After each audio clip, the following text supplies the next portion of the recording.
Isang mapagpalang umaga po sa ating lahat.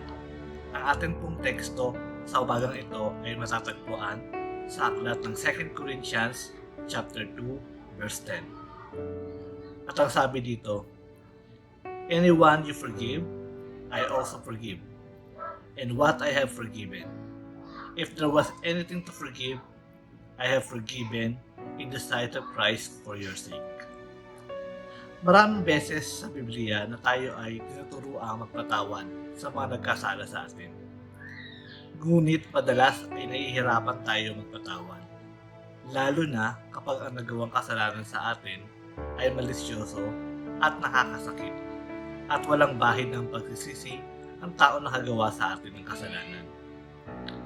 Paano naman natin mapatawad ang tao na nakasakit sa atin at hindi interesado na makipag-ayos o humingi ng tawad sa atin? Ngunit walang matatagpuan sa Biblia na maaari tayo hindi magpatawad.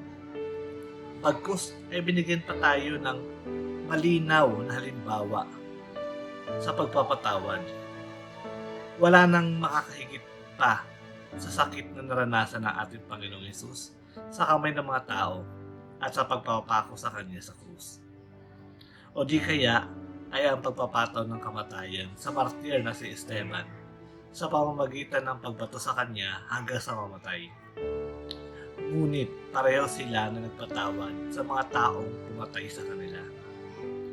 Ano ba ang mga consequences sa kakulangan natin sa pagpapatawad?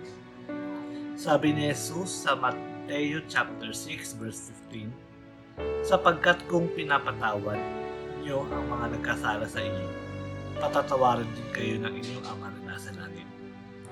Ngunit kung hindi niyo pinapatawad ang iba, hindi rin naman kayo patatawarin ng inyong Ama ang inyong mga kasalanan."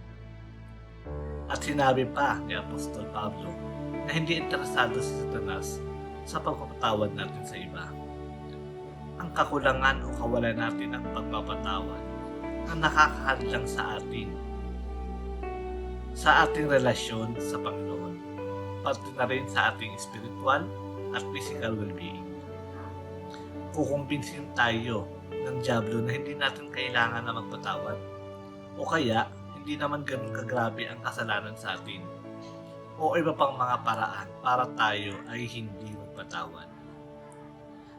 Huwag nating hayaan na linangin tayo ng kaaway upang magtanim ng sama ng loob sa ating kapwa.